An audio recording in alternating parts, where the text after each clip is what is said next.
দেখো আমাদের গাড়িতে যাচ্ছিল চিংড়ি মাছ, চিংড়ি কি সুন্দর লাগছে জ্যান্ত চিংড়ি।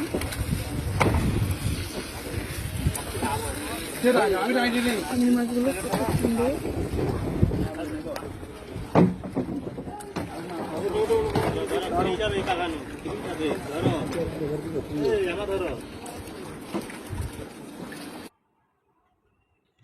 দেখো চিংড়ি মাছগুলো লাফাচ্ছে, কি দারুণ লাগছিল চিংড়ি মাছগুলো।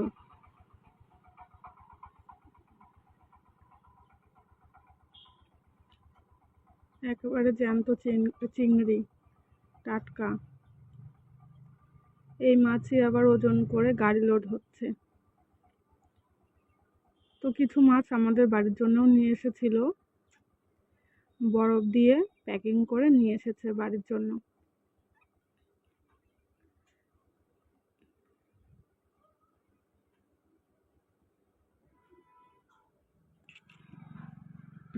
এই যে এই মাছগুলো নিয়ে এসেছে আমাদের বাড়ির জন্য, এই প্যাকেটে প্যাকিং করে নিয়ে এসেছিল।